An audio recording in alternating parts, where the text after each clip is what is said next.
नमस्कार. मराठवाडा नेता यूट्यूब मध्ये आपलं मनपूर्वक हार्दिक स्वागत आहे.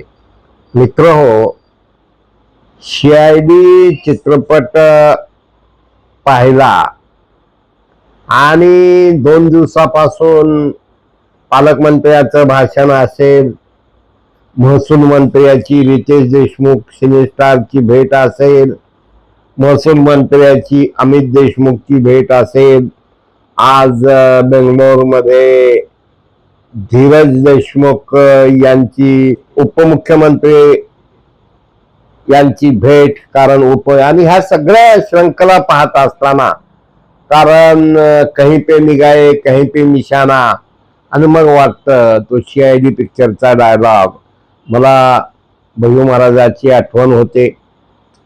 माझी दयानायकची कधी भेट झाली नव्हती, पण भैयू महाराज मला म्हटले, ह्यांना ओळखता का? मी म्हटलं ह्यांचा फोटो बघितलाय. मला म्हटले तुम्हाला उडवायचं का? मी म्हटलं महाराज मलाच उडवाय सांगा, हे दयानायक आहेत. आणि मग सारखं दयानायक दयानायक दयानायक म्हणत असताना दया कुछ तो गडबड है. आणि मग हे म्हणजे गडीच्या खाली न येणारे, कधीही कुणाकडेही न जाणारे, तसं सगळ्यात सोबर number 1 Ritesh Deshmukh, number 2 Amit Deshmukh, number 3 Dheeraj Deshmukh. पण या तिन्ही मुलांचं कौतुक यासाठी करावं लागेल की अनेक नेत्यांची मुलं हे बापाच्या पैशावर, बापाच्या नावावर रुबाब करतात, पण या तिघांनीही आपापल्या क्षेत्रात थोडस धीरज काकामुळं टिकून आहे, पण रितेश तर नंबर 1 एकदम आहे. तर ह्या सगळ्या गोष्टी पाहिल्यानंतर असं वाटतं दया कुछ तो गडबड है. हा हा हा दया कुछ तो गडबड है. क्या गडबड है? कारण रितेश देशमुख महसूल मंत्र्याला भेटतो, अमित देशमुख मुंबईला महसूल मंत्र्याला भेटतो, पालकमंत्री लातूरच्या सायबरच्या, लक्षात घ्या सायबर क्राईम मध्ये काय, आणि म्हणतात की मुख्यमंत्री अमित भैयाचं काय चाललंय. तर मित्र हो, राहून राहून तो डायलॉग आठवतोय, दया दया दया कुछ तो गडबड आहे. आणि ही मोठी लोक असतात, कारण आपलं तेवढं हे नाही. मध्यंतरी चाललं होतं की धीरज देशमुख भाजपत येणार, अमित देशमुख नाही येणार.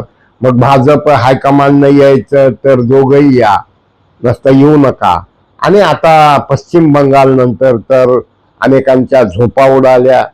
कालपर्यंत काँग्रेसला अच्छे दिन आएंगे, मुख्यमंत्री होईंगे, प्रदेशाध्यक्ष होईंगे, आणि मग या सगळ्या गोष्टीचं पाहत असताना दया दया कुछ तो गडबड आहे. कारण असल्या रखरखत्या उन्हात रितेश देशमुखनी जी शूटिंग केली साताऱ्याला, ह्याच्यापेक्षा जास्त टेम्परेचर मध्ये केली. AC टेंट तिथं होते. आणि रितेश इज एक वेगळा माणूस आहे.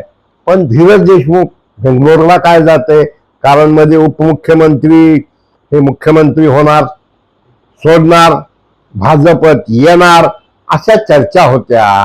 आणि मग मिडलमॅन कदाचित हे तिथं जाऊन उद्योगपती, ते उद्योगपती, हे उद्योगपती काय, आणि काहीतरी राहून राहून दया कुछ तो गडबड आहे यार.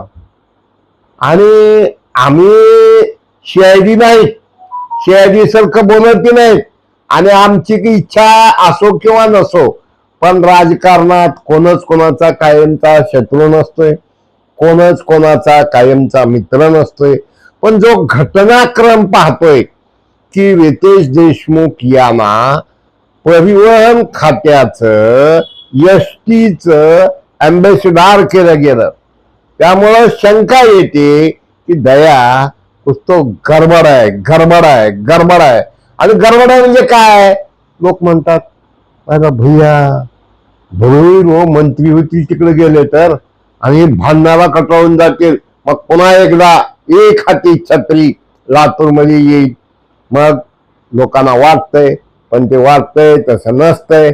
आणि आता जेव्हा अर्चना पाटलांचं म्हणजे उमेदवारी झाली आणि जे झोप उडाली किंवा तत्तम झालं आणि त्यावेळेस पासनं सारखं दया कुछ तो गडबड आहे. हा हा हा आणि या सगळ्या गोष्टीचा विचार करत असताना काही लोक म्हणतात एक जण भाजपमध्ये येणार का? आणि आम्ही काही अपप्रचार करत नाहीत, बुद्धिभेद करत नाहीत, पण घटनाक्रम पाहत असताना काय सगळे एक राजा शिवछत्रपतींचा चित्रपटाचं प्रमोशन साठी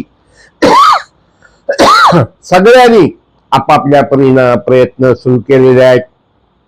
मग त्यामध्ये आपले महसूल मंत्री की ज्यांचं अधूनमधून नाव मुख्यमंत्र्याच्या दर देवाभाऊ केंद्रात गेले तर होऊ शकतात म्हणून येत आहे. तर मग कदाचित आणि अचानक धीरज देशमुख हा एवढा म्हणजे नाही की ज्याने बेंगलोरला जावं, उपमुख्यमंत्र्याला भेटावं, बुके द्यावे, मग गेले तर गपचिप. आणि अमित देशमुखाला तो नाद आहे, छंद आहे काय. आणि आम्हाला वाटलं बी नसतं किंवा लोकही म्हणले नसते, लोक म्हणजे यार त्या सीआयडी पिक्चर सारखा दया कुछ तो गडबड है, दया कुछ तो गडबड है. आणि अशा एकंदरीत त्या पिक्चर मध्ये दया हा जो आहे तो हा दया नायकच असतो, त्याने ती भूमिका केलेली असते. आणि असा एक सिक्वेन्स पाहत असताना मुद्दा नंबर 1, पालकमंत्री कधीही एवढं बोलले नव्हते, तेवढं बोलले. नंबर 2, एसटी महामंडळाचं यांना ब्रँड अँबॅसिडर केलं. नंबर 3, रितेश देशमुख महसूल मंत्र्याच्या घरी गेले, ते फेसबुकवर पडलं. 4, अमित देशमुख इकडे गेले.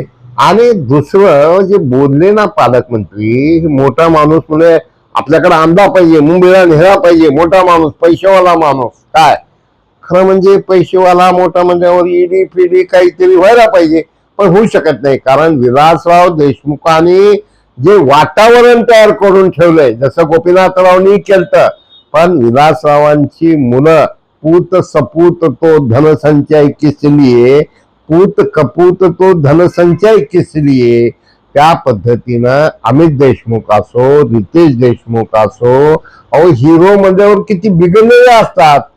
पण आम्हाला माहित आहे की मी त्यांचा निर्माता दिग्दर्शक शहाजी पाटलाचा मुलगा यांची इंटरव्ह्यू पण घेतला होता. एकदा माझी रितेश देशमुख यांची भेट झाली, आपल्या जयसिंग मामाच्या घरचं लग्न होतं, म्हणलं फोटो काढायचा आहे, एका मिनिटात, काय हरकत नाही. म्हणजे एका बाजूला आकडू, न बघणारे, न बोलणारे, तुच्छ समजणारे, पण ज्या घटनाक्रम पाहिल्यानंतर दया कुछ तो गड़बड़ है, लातूर में कुछ तो भानगड़ है, कुछ तो हाबाड़ा होने वाला है, तो ख्याल में रखो. हाँ हाँ हाँ. मराठवाडा नेता यूट्यूब शेअर करा, सबस्क्राईब करा, लाईक करा. धन्यवाद.